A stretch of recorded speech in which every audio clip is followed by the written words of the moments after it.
Welcome to episode 50 of the Various and Sundry podcast.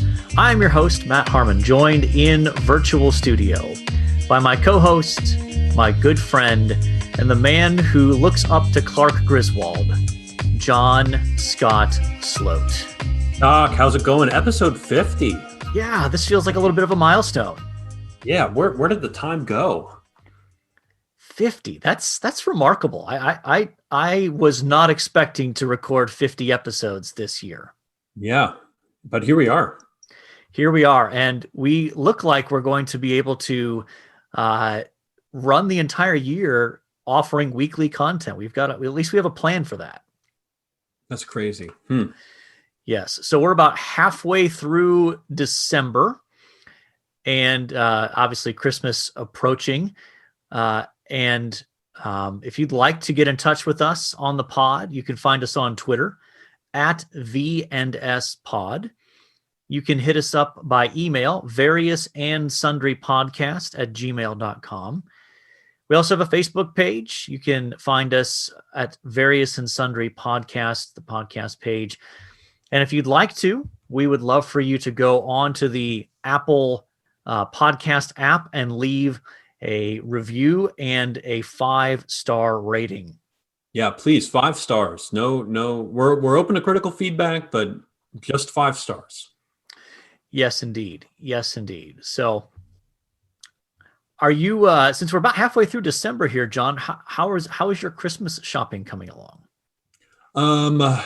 My Christmas shopping has been done for a few weeks now. So I was done before Thanksgiving this year, which I think is a record. Okay, now how does it work obviously you're recently married here, so you're still figuring these things out. But in our marriage, basically, I just have to buy for my wife, and my wife just sort of takes over for the rest of the family gift giving. So are you still on the hook for your side of the family, or how's that working out in your marriage here? Yeah, we really collaborated a lot on my side of the family. I think Andrea took care of most of her side of the family, but I had input as well. But she obviously just knows them better than I do. Sure. So she took care of that for the most part. But we collaborated quite a bit on my side of the family, and I bought for her, which I've started using in order to get gifts for her. Started using Amazon like drop points. So I can get stuff shipped to a store in the area. And then when she's not home or I'm out, I can go and pick it up at the store and bring it back without it being delivered potentially when she's here or something like that. I see. Are you suggesting that she would intentionally or unintentionally open something that was for her? I don't think she would intentionally open anything that was for her, but I want to remove any temptation, remove any stumbling block there, and make sure that the integrity of Christmas is maintained. Yes. Well said. So we are, as we noted, halfway through December, and that means we are basically at the end here of NFL Week 14. We're recording on a Monday afternoon, so the Monday night game, it's Browns-Ravens, is that right, tonight? Yeah, that sounds right. Yeah. So that should be a reasonably good game.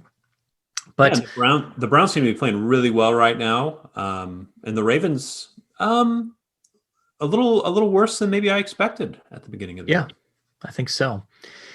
So tell us about your Jets, John. Where do we stand in the quest to tank for the number 1 draft pick, presumably Trevor Lawrence? Yeah, well, last week was a nail biter, right? We last second play to the failing Raiders right now. Yes, indeed.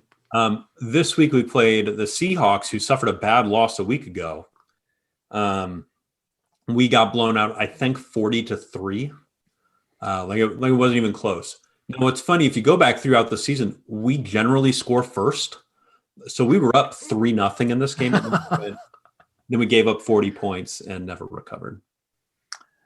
I see. And that's about all there is for the Jets right now. Yeah. I don't know if there's much else to say there. I think the other thing that caught my attention from the NFL weekend was the fact that the Bills beat the Steelers. So now the Steelers have lost 2 in a row. I believe that's correct. Yeah, and I heard Mike Tomlin is freaking out and said, "Well, we're going to start practicing in pads now," which I didn't realize they weren't practicing in pads before. But when they were 11-0, nobody was thinking that they were a dominant team. I mean, when you close games, yeah. I mean, I don't think anybody looked at them and thought, "Wow, this team is a legit threat to go the season undefeated." Nobody was thinking that. No. So not surprising that they lost at Buffalo. And we'll see how the Browns do tonight as we record on Monday afternoon. But let's before we let's just actually stay with football, but move over to the college side if you're good with that. Yeah. So this past weekend should have been the weekend that Ohio State hung 100 points on that team up north.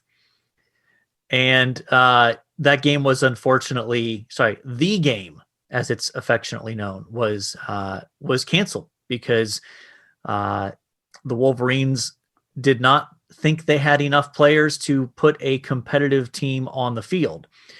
So there was lots of eye rolling and hand wringing from the Ohio State side when that was announced. And they made that announcement, Tuesday, Wednesday last week, something like that? Tuesday. And so there was a lot of talk of Ohio State scheduling a game with Texas A&M, or probably a lot of pipe dreams weren't anything. That was all social media hype. There was absolutely no chance that was going to happen. But it would have been fun. It would have been a fun game to watch. Yeah. What's interesting is that all of the A&M fans are, clamoring for it. And when you look at what the line would be in Vegas on that game on a neutral field, Ohio State by 11.5. So the folks in Vegas don't think that'd be that great of a game. But yeah, so, they've allowed them they've put Ohio State officially in the Big Ten championship game. They made an exception for them. Yes. I think it's important to make some clarifying statements on this because there was some sloppy reporting about this that was misleading. So allow me to set the record straight. Okay. So the Big Ten rule going into this COVID shortened season was that you needed to play 6 games in order to qualify for the conference championship game. So Ohio State had only played 5 once the team up north canceled on them. And so several, I'd say a large number of Indiana football fans, which before this year, who even knew that there were such things, but were lamenting the fact that the Big Ten Conference was about to vote to change that rule, because if they didn't change that rule, I think Indiana is 5-1 or 6-1. I can't remember. But in other words, they had enough games in order to qualify. But what was, I think, lost in the shuffle as all of these people are bemoaning look at this favoritism shown towards Ohio State. The conference is just in it for the money. A couple things should be noted here. The first is Ohio State and Indiana played, and Ohio State won. Mm-hmm. The second thing to note is that if Ohio State had played a game on Saturday, and even if they had lost by 100 points, they would have still made the Big Ten championship game. So the issue was not, it was simply a number of games, there was no real compelling case for, well, IU should be in over Ohio State. So it feels important to set the record straight, I think, on that front. Okay. So Ohio State moves on to play Northwestern in the Big Ten championship game. Mm-hmm. And from everything I can see, it seems like as long as Ohio State wins, they will be one of the 4 teams in the college football playoff, even though they will finish the regular season at 6-0. Mm-hmm. That's what I see as well. I think Yeah. they'll be in the Final Four. Yeah. Yeah, I think the other big headline from the weekend was Florida, this amazing, awesome Florida team that people were talking up, lost to LSU at home, to an LSU team that was 3-5 going into the game Mm-hmm. and was missing. They were down to like 55 scholarship players when the game started, and Florida lost to them in part because of a colossally stupid play. Did you see this, John? I did not. I did not see any highlights from this game. Okay, so tie ball game, about 2 minutes left. LSU has the ball, probably about their own 35-yard line. It's like 3rd and 10. They complete a short pass. Guy gets tackled in bounds, well short of the first down. In the process, so basically it should be 4th down. LSU's going to have to punt to Florida. Sure. And in the process of making the tackle, the LSU wide receiver, his shoe came off. Mm-hmm. So a Florida defensive back picked up the shoe and chucked it like 15, 20 yards. On the field? On the field. Okay. On the field. And so when you see this happen, like literally he completes the throwing motion and instantaneously 2 flags land right at the kid's feet. Like he was obviously, caught in the act. Sure. So instead of it being 4th down, that's an automatic 1st down, 15 yards.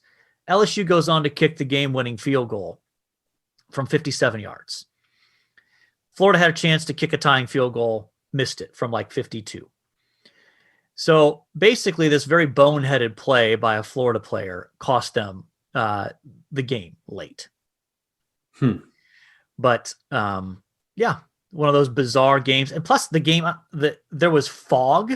So the fog just kept creeping in. So that it was kind of eerie feel to it in terms of watching the game. Just a weird kind of game there. We should move on to let's hit a quick NBA note. NBA season starts in like a week. Yeah, I started getting updates of NBA games, the preseason games that have been played. Right. And so that was kind of weird when I pulled up my phone. Oh, the Knicks played tonight. I was able to see some box scores and different things like that. That was fun. Obviously, some of the bigger headlines there. You had some buzz that Kyrie Irving has decided not to talk to the media, and so he got like a $25,000 fine, I think, or something like that. And made some statement about, I hope that money's going to go to help the hurting and the suffering and that kind of stuff. But he's a interesting dude. And James Harden still wants out of Houston, despite picking up John Wall as a teammate. Yes, that's exactly what he wanted. Another ball dominant point guard for to be playing beside. But Harden has had what he like. I mean, I don't know how else you design a better team around him. Do you? Than what he had. I mean, he was the ball dominant guy, and you surround him with 4 shooters. Mm-hmm. Like, what else do you want, James? Like, yeah. Well, and he's talking Brooklyn to be with Steve Nash, I guess. And then he's also talking Philly. I think it's the other place I heard for James Harden. Yeah, I've also heard some rumblings about Miami as another landing place. But don't mess up. That's a fun team to watch. Miami's a fun watch. Don't ruin that team. But I'll be curious to see what they look like in a regular season now. Mm-hmm. I'm still a little skeptical about that team because I think they might have caught the sort of lightning in a bottle in the bubble, good set of circumstances to get them where they were. Mm-hmm. Over the course of a regular season and a regular kind of playoff grind, I'm not sure that they're a finals caliber team this year in a sort of normal year. Mm-hmm. Well, we should probably check in on baseball. Let's start with an update on your Mets, John. What's going on with them? Yeah, very exciting. We signed a catcher, McCann, to a 4-year, $40 million contract. And he caught the only no-hitter in baseball last year, and he bats in the upper 200s. Appears to be a very good just locker room guy and a number of other things. So we're very excited to have him. And it just shows that we have money now, which is a new thing for Mets fans. And we hired a GM, Jared Porter, a guy out of he won two World Series with the Boston Red Sox and one with the Cubs in the front office. And so now he's coming to the Mets, and hopefully, I mean, just knocks it out of the park, pun intended. We shall see. We shall see. It'll be a fun season. It'll be a real fun season. One other baseball note, this news broke last night, and there's still some conflicting reports about this, but the reports are that the Cleveland Indians will be changing their nickname, but they haven't announced what that new nickname is going to be because I don't think they've decided. Yeah. And there's a lack of clarity on how soon they're going to drop this Indians nickname, whether they're going to continue this season under that nickname and then change it at the end or what that looks like. But it looks like we might be forced to talk about the Cleveland baseball team in the meantime. Yeah, the Cleveland baseball team, which I think that's worked out for Washington, the Washington football team. I don't know. It seems I think it's worked out pretty nicely. I think it's got a good sound to it. It seems to be sticking. I don't know. I just don't know that that's going to work, but who knows? Well, we'll see what they come up with here in the next couple of years. Yes, indeed. So that brings us to our main topic for this episode, and we are going to talk about celebrity Christianity. And so, John, talk us through why we're talking about this particular topic. Well, it's something that comes up again and again and again, I think. I think we can rattle off 5 or 6 big name famous pastors or influential evangelicals, we could say that have come to fall morally in the last 6-7 years. And really it was prompted by, I got an article in my Gmail inbox from David French, sent it on to you and said, this might be something worth talking about. And that's really where the conversation for this episode started, was that article, which we'll link in the show notes as well.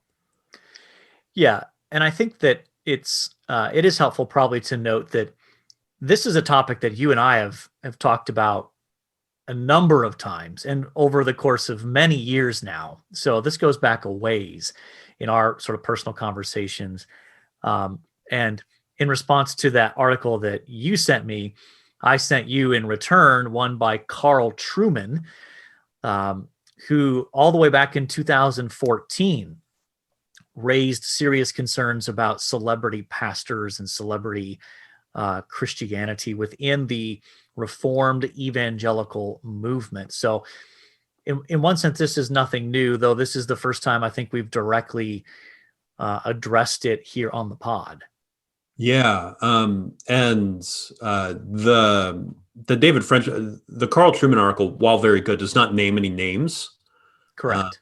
He doesn't, I can kind of figure out who he's talking about by talking about ghostwriters and different things like that. And the elephant room. Yeah. But he doesn't, David French talks about, which I'm not even sure I was aware of this guy, but this pastor former pastor named Carl Lentz. Were you familiar with him before this article? I don't think I was familiar with him by name before this scandal broke. And so I had heard of this scandal before you had sent me the David French article, but I'm pretty confident I didn't know this guy's name before this broke back in November. Did you know his face? No, I don't think so. Or the image provided in the David French article. No. It's really the classic look of a pastor.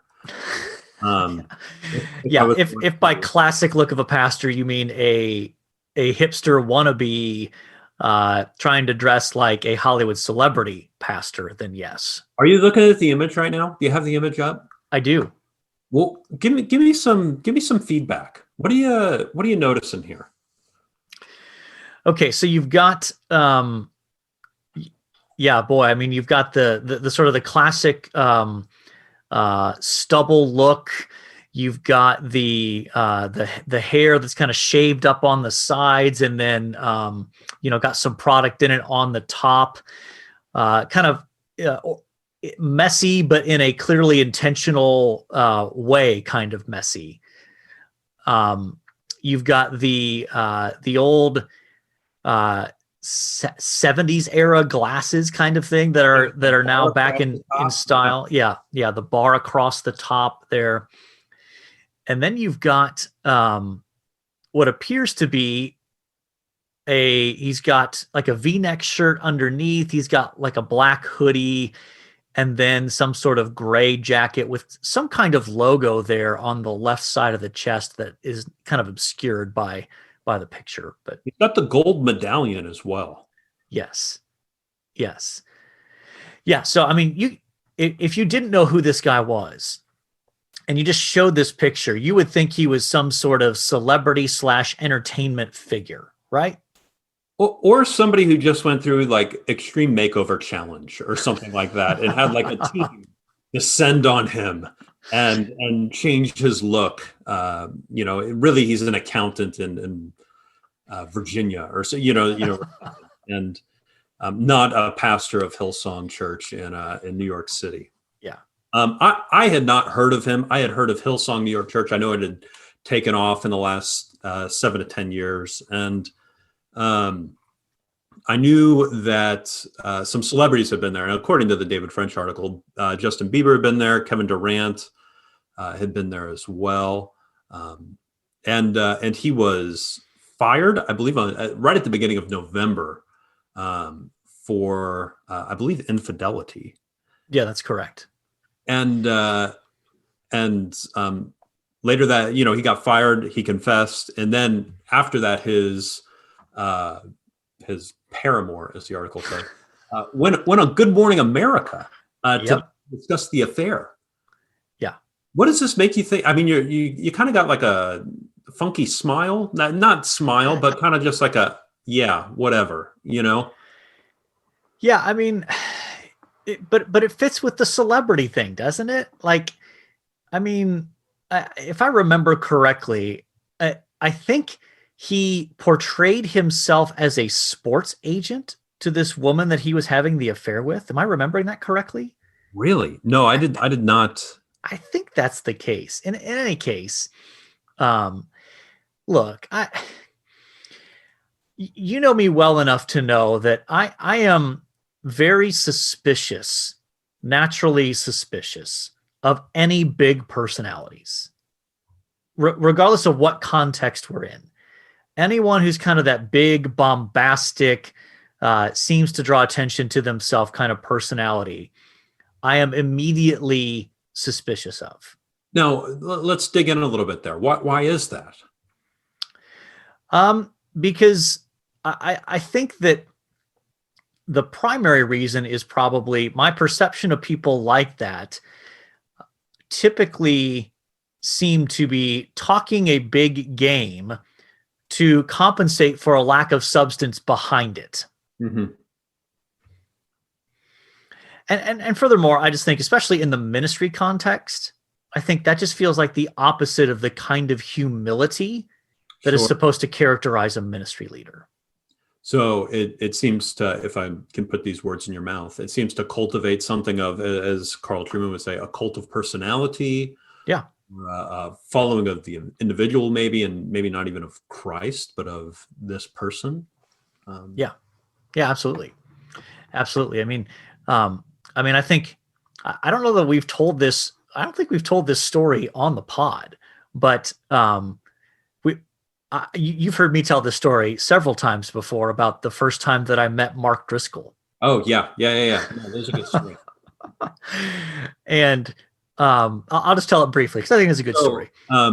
Mark Driscoll, maybe just for people that don't know who he is, maybe for some of our younger listeners, Mark Driscoll still is actually, A pastor.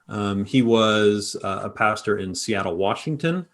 Had a vast ministry. I mean, my cousin was personally impacted by his ministry in Seattle, Washington. Was kind of known as this bombastic individual. Didn't preach with notes. Would preach for like, I don't know, 90 minutes at a time. And was eventually removed by the elders in his church for rampant pride, abusive interpersonal relationships, those sorts of things. And he has since picked up ministry in, I believe, Phoenix is where he's pastoring now. But you met him at a conference, and he was a very big deal in evangelicalism. What years were that? Probably 2005 to 2012. Is that a fair time frame? Yeah, it might have even extended a little bit beyond 2012. Maybe 2014. I can't remember when Mars Hill, the church that he founded, kind of collapsed. Yeah. But around there. But when I met him, he was absolutely a big deal. And I was at a conference and talking with, I won't name the person that I was talking with, because it's probably unfair to single that person out. But I think so. Yeah. In any case, I was talking with this individual that is a friend, and we were having a nice private conversation. And so Mark Driscoll walks by, and so this friend of mine who knew Mark, says to Mark, greets them, and then says, basically, "Oh, this is my friend Matt Harmon. He's a professor," and brief introduction. And Mark Driscoll looks at me. Now, he's a shorter man. So he's got a little bit of little man syndrome in him. 5'10", 5'8", 5'7", like where like we're gonna I'm gonna go 5'8". Okay. But obviously he's a thick dude. Like he clearly spent time in the gym. In any case, he does one of these things where he literally, like, his head moves to do this. Like, he looks me up and he looks me down, sizing me up, and says, "Hey," and then starts to have a conversation with our mutual friend in which I do not exist. So that did not create the best impression in my mind of him. And so in any case, yeah, I mean, just his, again, for me, those kind of people that are very seemingly quick to self-promote are the people that I tend to be immediately suspicious of. Sure. So in any case, this larger topic of celebrity Christianity, I mean, it's not exclusive to any particular theological camp. I think it's important to point that out. Sure. You might think of Hillsong Church and say, well, they have some questionable theology at points, and so of course, but we could easily list off a handful of people from within the evangelical movement, from within the Reformed evangelical movement, who in some way have compromised their ministry through failure. And so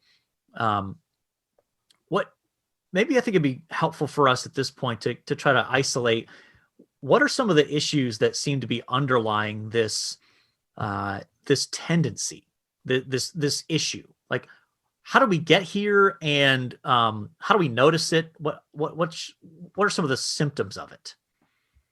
Yeah, I think I think one of the things that I look for is when I'm looking at who seems to be somebody who seems to be a rising star in evangelicalism, whether it's an R camp or another camp. What's their relationship to fame? Do they seem to really enjoy this? Do they enjoy the 5-star treatment they're getting, or are they looking for ways to bolster their own brand on social media? Those sorts of things. And when I see that, you can see it with a few guys. I think that's entering dangerous territory when you fall in love with fame. I think it's leading you down a dangerous path. I think David French ends his article really well in saying that, like, you know what, the it's not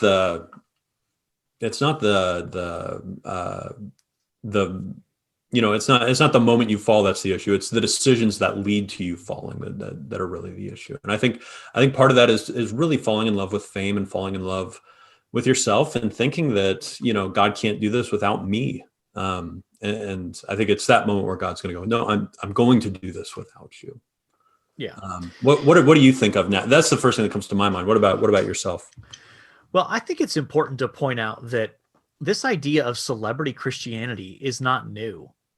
Mm-hmm. When you think about, you and I serve at a school in a town, Winona Lake, Indiana, that is in part well known for a celebrity Christian. Sure. Billy Sunday, a former baseball player who came to faith in Christ and became a traveling evangelist. The original Tebow. Yeah.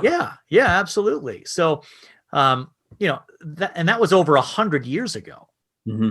So it's not like this is it's not like it's a relatively recent phenomena, though the presence of social media has, I think, intensified and accelerated that kind of thing beyond what it used to be.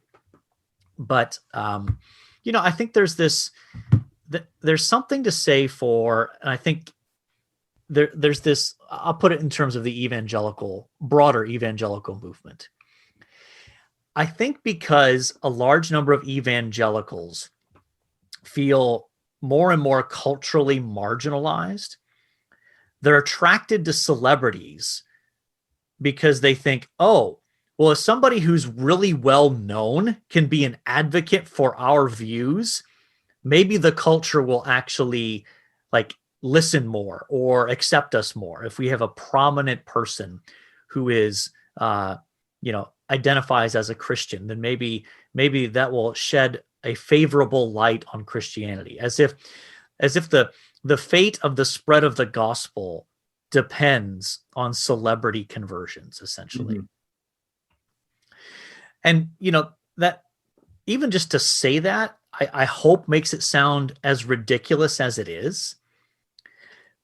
Because when you look at, in one sense, even in the New Testament, obviously you could say that Paul was a celebrity conversion within the sort of larger context of Jewish, of the Jewish world at that time, that he was a well-known person already. But the gospel spread throughout the Mediterranean world through the ordinary faithfulness of everyday ordinary believers who shared their faith with their neighbors and demonstrated a changed life. That's how the gospel really spread. Paul would come into these towns and plant initial churches, but then he'd go on and leave. And so how do these churches grow and spread? It was through the faithful witness and testimony of ordinary Christians in their everyday lives. And Paul, even when he goes to write the letter to the Romans, has not planted a church in Rome. The gospel has on its, through, just like you're saying, through ordinary means and through people, spread all the way to Rome. Yeah, and Paul explicitly attacks what I would call, in one sense, celebrity Christianity in 1 Corinthians, where he rebukes the Corinthian church for different groups or factions forming, where you've got people saying, well, I'm of Apollos and I'm of Cephas, that's my guy. And he's like, stop it. That's ridiculous. Yeah. Each of us has a role, but ultimately it's about Jesus and about faith in Jesus, not whether, I baptized you or whether Apollos baptized you or anything like that. So I think that, keeping that kind of thing in mind is important. And I will just say too, that one of the consistent issues you see across the board in these stories of failure is just a lack of accountability. Mm-hmm. That people who tend to end up in these positions often are surrounded by people who will not say no to the famous person, mm-hmm. who will not say, that's out of line, you can't do that, stop it. And when you surround yourself with people who just only affirm what you do, then you get to this mentality that says, I'm invincible, I can get away with anything. Yeah. Now, maybe pivoting the conversation a little bit, Doc. There are well-known preachers, theologians, teachers that you and I really like, respect, think highly of. What separates them from these other guys? Well, I think in general, one thing that I notice is that the people that I tend to respect who are still at some level famous, even within our circles, don't seem to go out of their way to pursue that fame. Hmm.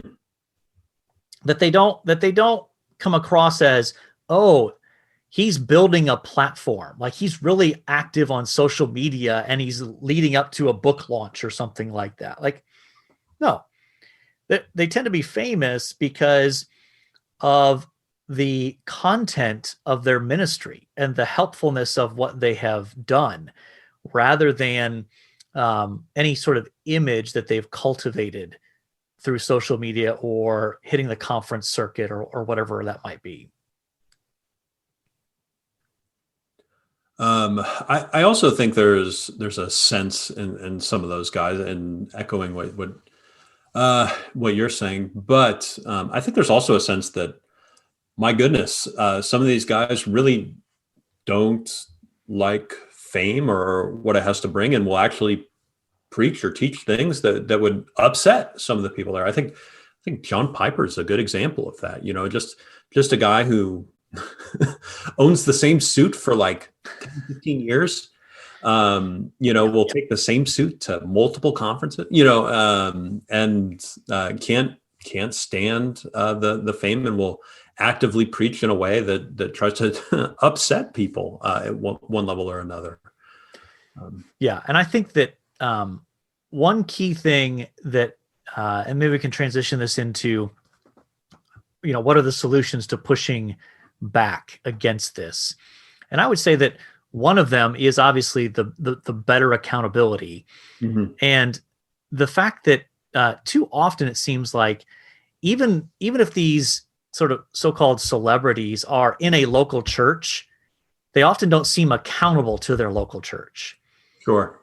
And so I think the ones that are better rooted, who have to answer to a team of elders at their own home local church, are better positioned to avoid some of the dangers of celebrity. I would also add that I think we've just got, in the evangelical movement, we've got to do a better job of being slower to platform people.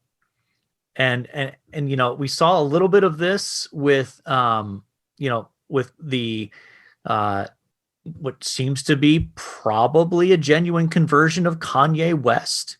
Even as reports of that started to come out, there were some who were like, oh, we've got to give him a platform. We've got to. And it's like, no, actually, that's like probably one of the worst things you could do to a new convert like that. What would be best for him is probably to disappear from the public eye for about a year or two at least, and just get discipled as an ordinary believer before he starts to use that platform. Yeah, no, I think that's a good word. Yeah. Doc, anything else on this topic? Anything else you want to highlight before we move on?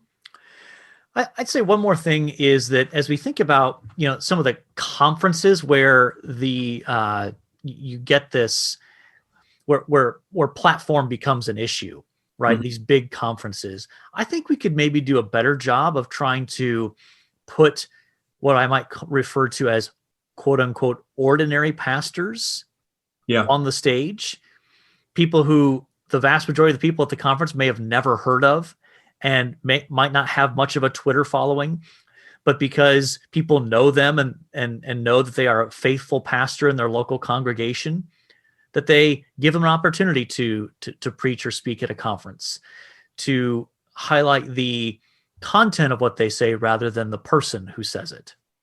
Yeah. Oh goodness, I had one other thought. I also think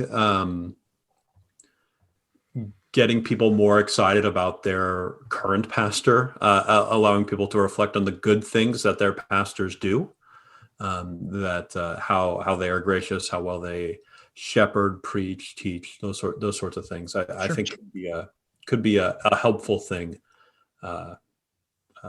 in this area. Absolutely. Absolutely. So I'm sure we'll come back to this topic again in the future at some point. But I think it's a good note to leave it on is, and maybe we can find, there's an article I'm thinking of, I can't remember who wrote it, but I'm sure it was on the Gospel Coalition. But there was an article recently that I read that was trying to make the point of your local pastor is a better pastor than fill in the blank celebrity pastor like John Piper or somebody, because they know you personally. Yes. And that very dynamic makes them a better pastor for you, even if their preaching gifts are nowhere near what, a John Piper or a David Platt or someone like that might be. Totally. Absolutely. Couldn't agree more. Because again, at the heart of the pastoral ministry is not just preaching, although that's central, but the ability to preach a message that is contextualized within your local congregation. And that is something that, John Piper, David Platt, or anybody else that you put in that category cannot do, because they don't know you and they don't know your local congregation. Yeah, absolutely. Well, Doc, is it time to transition to athlete here? Definitely. Let's, we've got fewer options, but better options than we've had recently here, I'd say. Okay. So we've got two professional athletes. Why don't you hit those for us? Well, David Robinson, the Admiral, right? Played center for the Spurs. Was a large man, right? 7-footer. Went to school at the Naval Academy.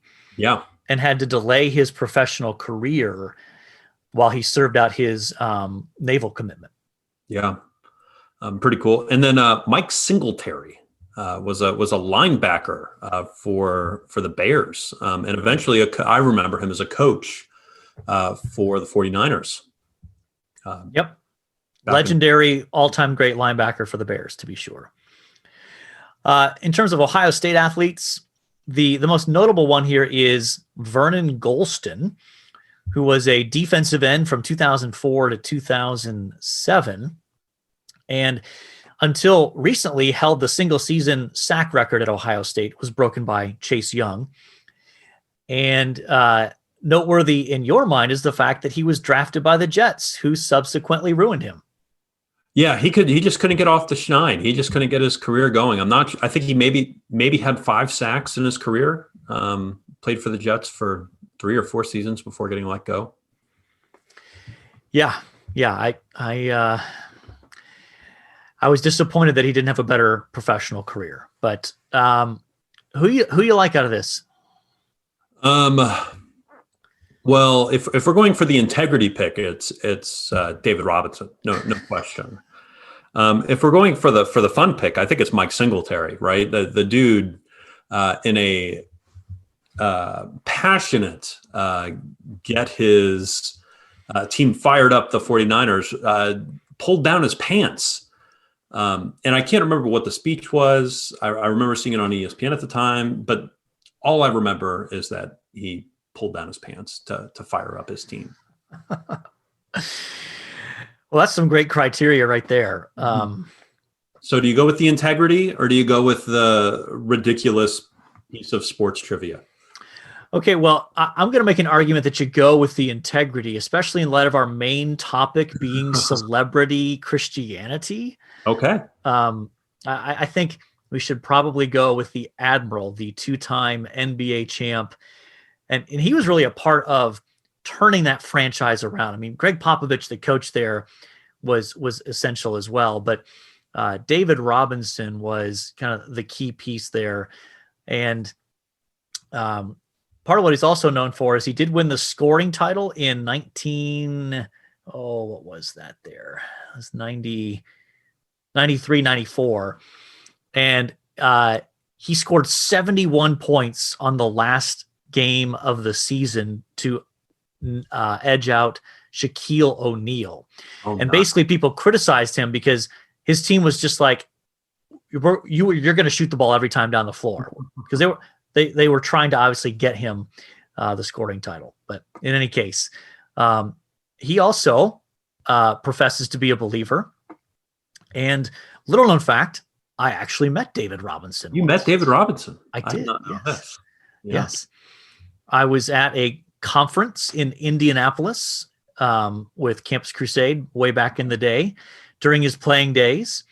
And the Spurs were in town to play the Pacers, and they stayed at the same hotel we were at. Oh, fun.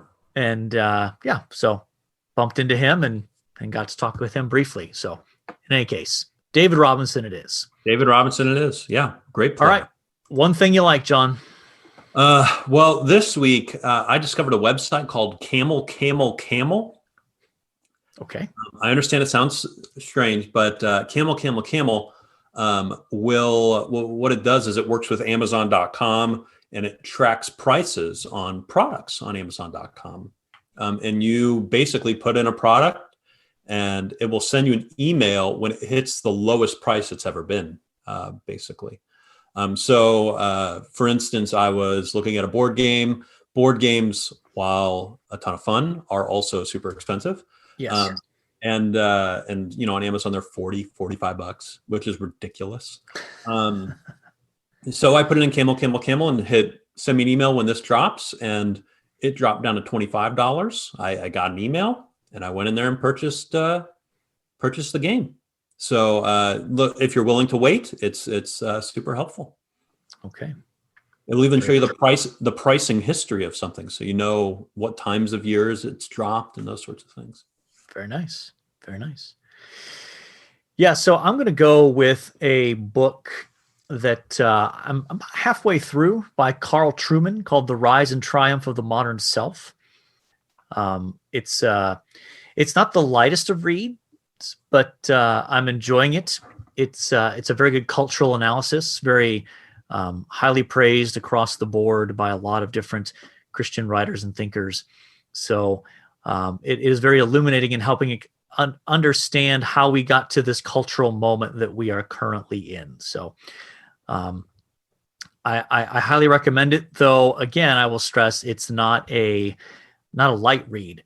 Though if you go onto YouTube, he has recorded a series of 8 lectures that are like 25 minutes long that kind of give the basic ideas of the book. So that's worth checking out. I'm also reading that about 50 pages in, and it's also very good. I'm enjoying it quite a bit. All right. Well, John, I think it's about time to call mission accomplished here. I think so. So, we've talked about Ohio State football, the winless Jets, the optimistic Mets, the Cleveland baseball team, celebrity Christianity, my encounter with Mark Driscoll, and my encounter with David Robinson. I mean, I didn't go into this episode thinking I'd talk about 2 quote unquote celebrities that I've personally met, but there it is. Yeah. No. So I guess covering that ground, I guess we're really at a point where all that's left to say is in fact mission accomplished. And until next time, the Lord bless y'all real good. Later.